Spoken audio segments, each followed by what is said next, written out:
You've seen the power of mutation testing, but here is the cold truth.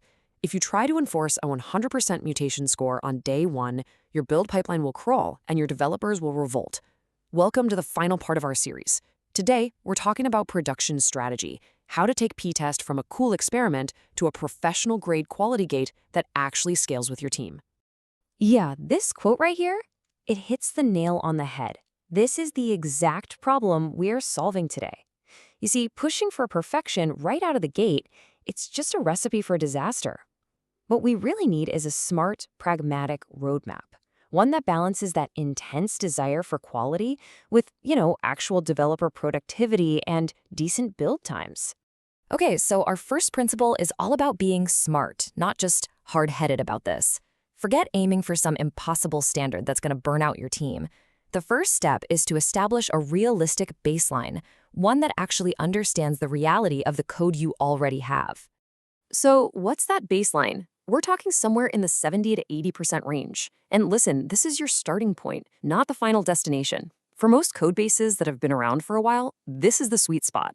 Why? Because it stops your team from getting completely bogged down by legacy code issues. It gives them achievable wins right away. You can almost think of it as a strategic way to manage technical debt in your test suite. You're saying, yep, we see you, but you're not letting it block all forward progress. I really love this phrase because it perfectly captures the mindset you need to have at the beginning. Initially, p-test is not this scary gatekeeper that's there to block all your pull requests. No, think of it as a coach. It's there on the sidelines, giving you insights, pointing out the weak spots, and helping your developers really build that muscle memory for writing truly robust tests. Right. So once your team gets comfortable and you start seeing the test quality improve, that's when you can start to gradually raise the bar. You start by enforcing that initial 80%. Then, a few months down the line, as the code matures, you push it to 85. And for your most critical core business logic, that's when you can start targeting 90% or even higher.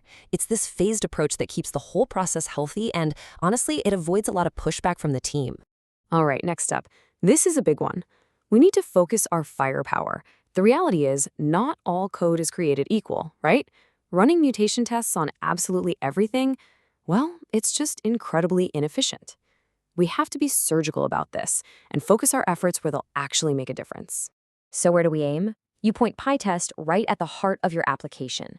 We're talking your core domain logic, your main service layer, those complex business rules and tricky decision-heavy code paths. Think about it. This is where a tiny, subtle bug could have a massive impact. And that's exactly where mutation testing gives you the most bang for your buck. And just as important as knowing what to target is knowing what to avoid. We have to filter out all the noise. I'm talking about things like your DTOs, your configuration classes, all that code that Lombok generates for you, and, simple getters and setters. Mutating these adds a ton of time to your build for almost zero benefit, so we're going to cut them out completely. So how do we actually do that? It's pretty straightforward. You just hop into your build.gradle pile, find the PyTest block, and use the target class's property. This lets you specify exactly which packages to include in the analysis. This one simple config change is absolutely key to keeping your mutation tests fast, relevant, and super valuable. Okay, so we've got our strategy. Now let's talk about the big picture, integrating this into your CI/CD pipeline. And think of this less like a one-time setup and more like a journey where your quality gate actually matures and gets smarter right alongside your team. This journey happens in two main phases. Step one is observe. In the beginning, please do not let pit test be a blocker. Just let it run quietly in your nightly builds. Its job is to find weak spots and generate reports that you can review. Then, once things are stable, you move to step two, enforce. This is where you shift left and integrate it directly into your pull requests. But here's the trick. You configure it to only block builds if brand new code, fails to meet your quality standards. This is how you prevent regressions without killing developer momentum. Okay, so we're all in. We've integrated it into the pipeline. But now we have to talk about the elephant in the room, right? Performance. How on earth do we keep our builds from crawling to a halt while still getting all this amazing value?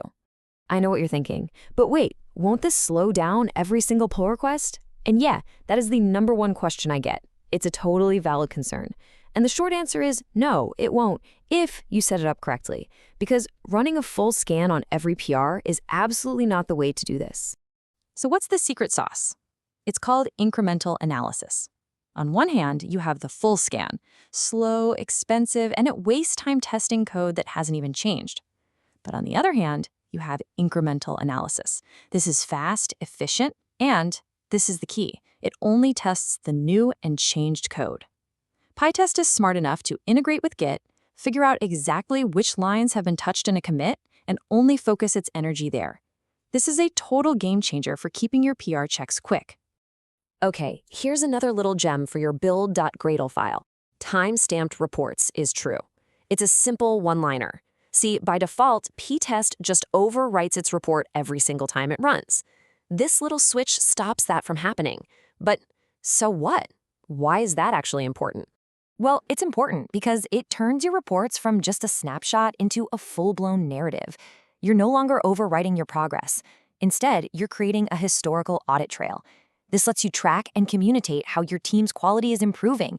It literally tells the story of how your code is becoming more and more resilient over time. So let's just pull this all together. We start smart with a realistic baseline. We focus our firepower on the critical logic. We evolve our quality gate from just observing to actually enforcing. And we optimize for speed using incremental analysis. When you follow these strategies, you're not just running a tool. You have a complete roadmap for building genuinely resilient Spring Boot applications. You're ready to move way beyond simple code coverage. Thanks for watching this series on mutation testing. You're now ready to move beyond simple coverage and start building truly resilient Spring Boot applications. I'll see you in the next one. For the full code snippets and complete step-by-step guide, be sure to check the Medium article link in the video description below.